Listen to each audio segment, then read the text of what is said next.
Tęsime projektą dabarties lietuvių kompozitorių kūriniai. Šiandien kalbinu kompozitorių nacionalinės premijos laureatą Algirdą Martinaitį. Esate dirbęs 2 teatruose, pelnęs ne vieną apdovanojimą už muziką teatrui. Viename interviu minėjote, kad darbas teatre patepė jūsų akis Siluamo tvenkinio purvu, kad geriau matytumėt, kas muzikoje yra užslėpta. Papasakokite, prašau, apie Siluamo tvenkinio atsiradimo aplinkybės. Tai buvo, man atrodo, 93 metais rašytas tas kūrinys. Tai tuo laiku keitėsi šiaip mano tokie muzikos, kaip sakysim, kryptis. Ar buvo keli metai, kai mažiau rašiau muzikos, bet ieškojau kažkokios, kaip sakyti, naujos išeities muzikoje, kažką tai naujo rasti. Ir tada pradėjau kūrinį Siluamo tvenkinys.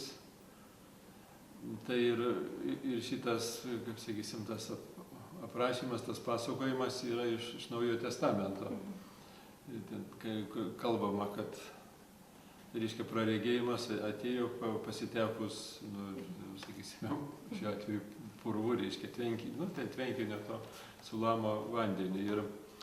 Ir tada man tas susiejo su nauju kūriniu. Tas reiškia, kaip sakysim, naujo ieškojimas, kad reiškia tam tikras praregėjimas, sakysim, kitai muzikai, kitai krypčiai. Tai ir buvo, reiškia, fortepijonui rašomas tas kūrinys, kaip sakysime, tokia intencija. Nors, kaip sakysime, tokių realių, reiškia, muzikoje nebuvo, kaip sakysim, vaizduoti ten tvenkinių ar vandens, ar ko, tiesiog reiškia tas toks sutapimas su tokia medžiaga.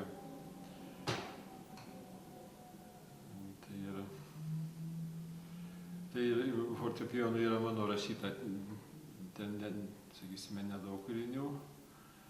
Ir jie tokie, sakysime, skirtingi. Čiurlionio yra ten muzikinis momentas, susietas su Čiurlionio muzika, su tokiam jo kūrybiniam parafrazėm. Tai yra viena, o čia yra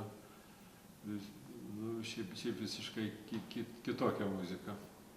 Nors žiūrint su visa muzika mano, tai jis vis tiek yra ne kažkoks kitoks, o yra mano kūrinys, kadangi vis tiek yra tam tikri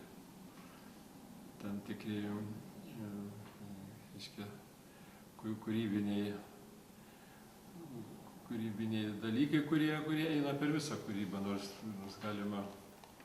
galima, reiškia, kaip pačią muzikinę struktūrą keisti, bet žmogaus mintys, idėjos, jos vis tiek turi visą gyvenimą, turi vienas, sakysime, tokį stuburą,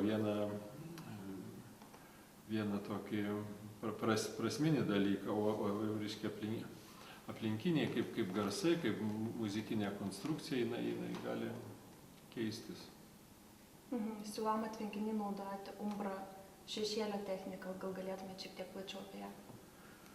Tai buvo ten tas susieta su tam tikra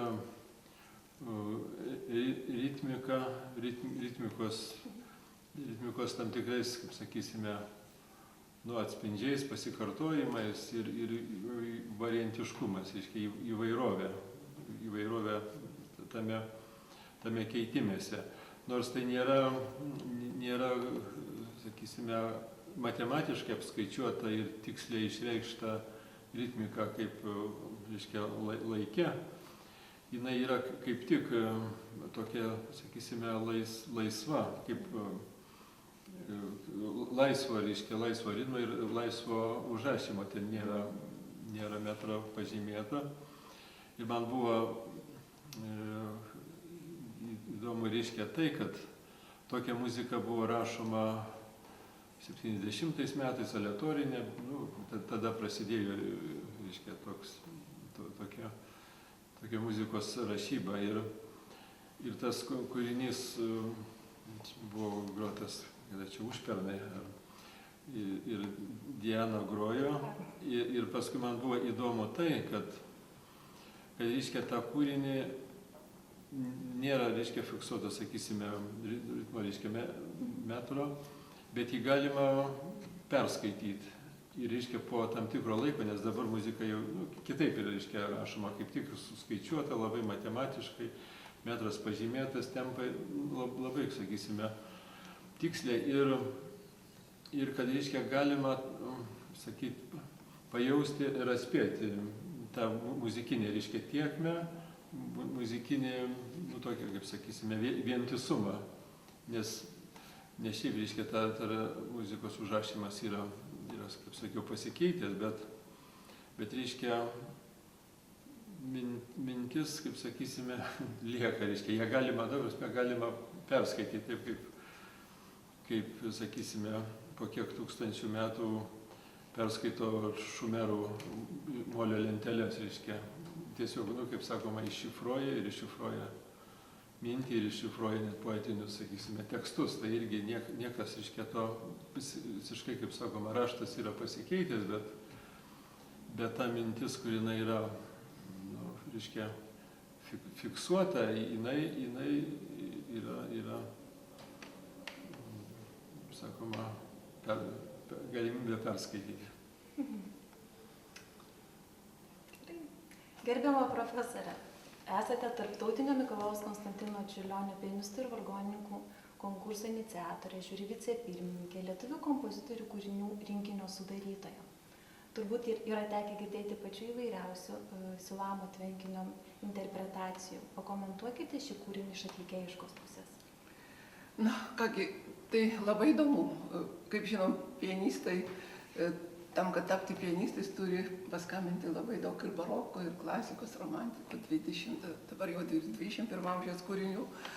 Bet visada labai įdomu, man asmeniškai be galo įdomu, žinoti, kuo gyvena dabartis, kuo gyvena mūsų kompozitoriai, nes man atrodo, kad naujovės į atlikėjišką meną be galo daug ateina būtent iš kūrėjų, iš kompozitorių.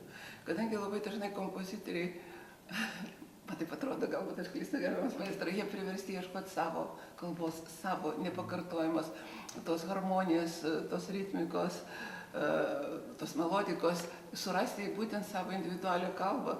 Ir man atrodo, būtent jie dažnai tokius naujus kelius atranda ir tokias naujovės yra labai dažnai būtent dabartinių mūsų kompozitorių kūryba. Ir, pažiūrėjau, prisiliesti prie to ir dalyvauti atlikime yra nepaprastai įdomu.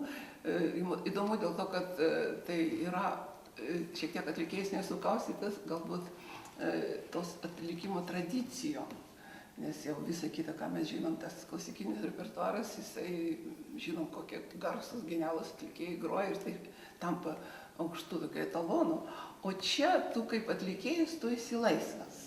Ir tu gali, reiškia, parodyti savo supratimą, savo fantaziją, savo interpretacinės ambicijas, sakyčiau, ir tai yra be galo įdomu. Ir tiesiog ir manau, kad iš viso kiekvienas atlikėjas privalo, tiesiog čia jo tokia pilietinė, sakyčiau, tautinė pareiga skambinti mūsų kompozitorių kūrinius. Aš labai mėgstu šitą nuo pat. Net baigdama konservatoriją, tais laikais groju, atsimenu, Teisučio Makačino labai fainas jyta, tiesiog nuolat propaguoja lietuvių kompozitorių kūrybą. Ir štai susitikimas teko girdėti šitą kūrinį ir iš karto patraukė mano dėmesį labai. Labai mėgstu kūrinius, kurie turi tokią, na, vis tiek rimtą potekstę. Nemėgstu tuščių kūrinių ir man labai imponavo, kad tai yra surištas su Evangelija, su gal testamentu, tiksliau pasakius, tą visą istoriją, tokį dvasingumą.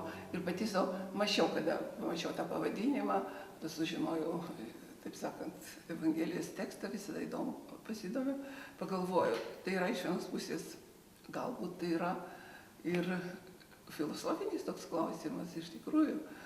Mes dažnai būnam, galbūt mes ir matom, žiūrim, ta prasme, bet nebūtinai matom. Ir iš tiesų tas žmogaus kelias, ieškojimo kelias, ir kaip asmenybės, ir kaip menininko yra kelias.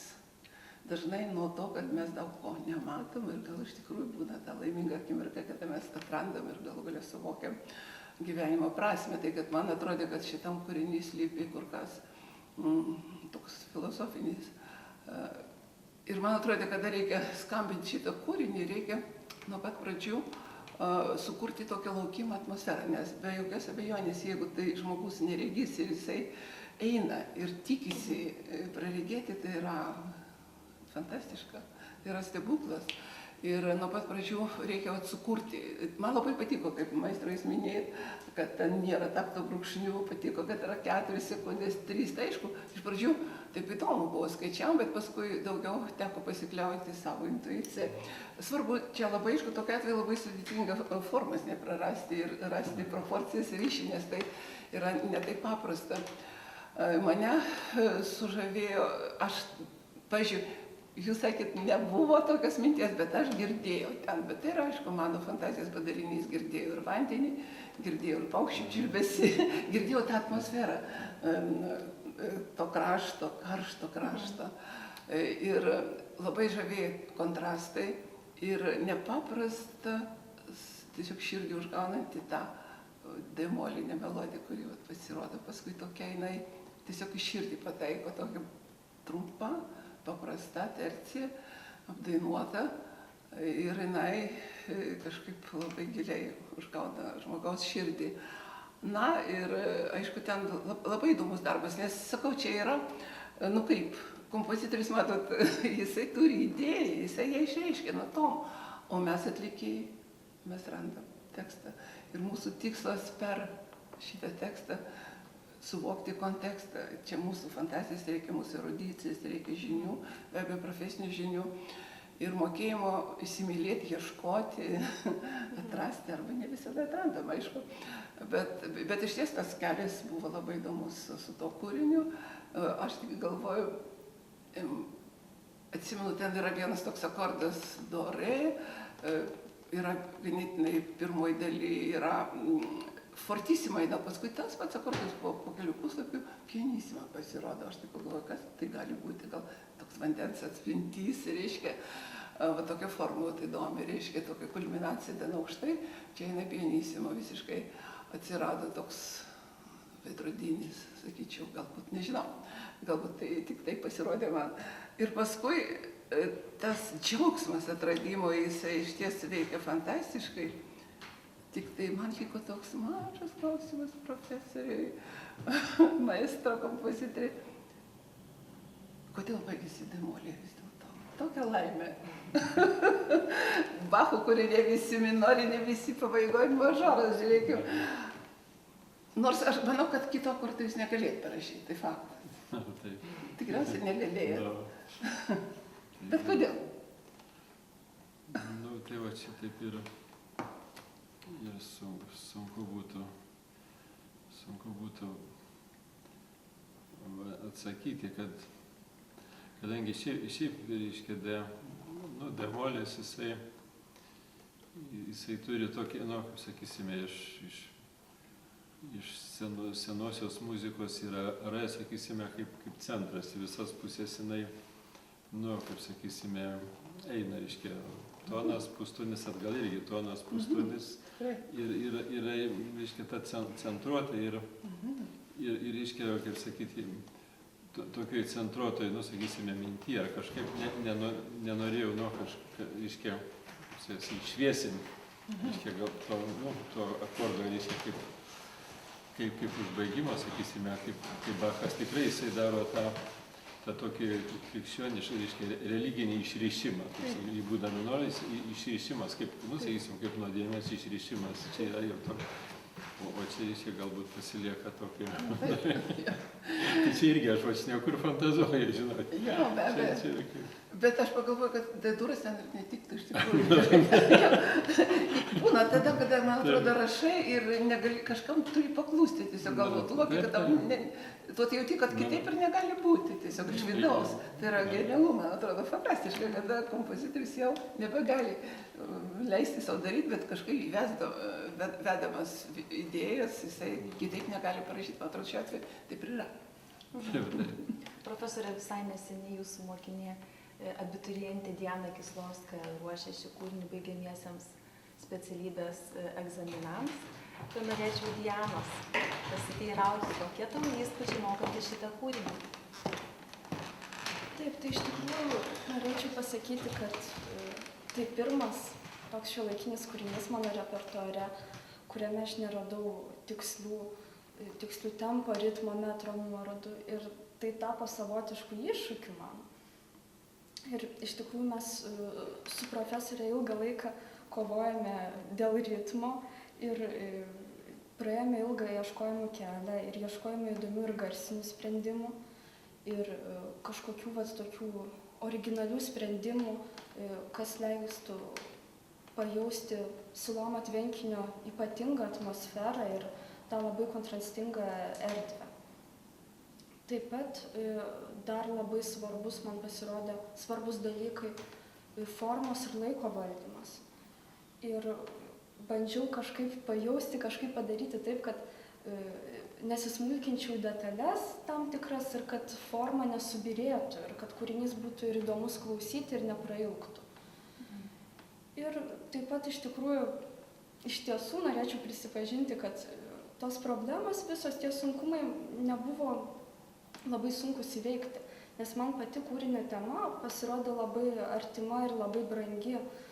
Taip pat, kai Kristus išgydo tą neregį žmogų, kuris nuo pat gimimo buvo aklas. Ir todėl kažkaip tos problemos sprendėsi su dideliu entuziazmu ir su didelė meile.